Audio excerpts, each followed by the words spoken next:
müharibə şəraiti idi. 1964-cü il idi. Bir Uralın qırağındaca oturub atışmanı izləyirdik. Aleksandr. Aleksandr. Aleksandr cavab vermirdi. Mənsə hemen Uralın arxasına doğru keçdim. Bəli, burada bir uşaq səsə gəlirdi. Bu uşaq təzə anadan olmuşdu.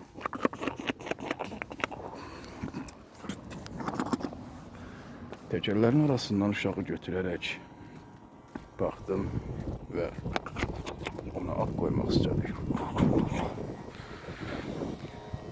Onun adına Bella qoyduq.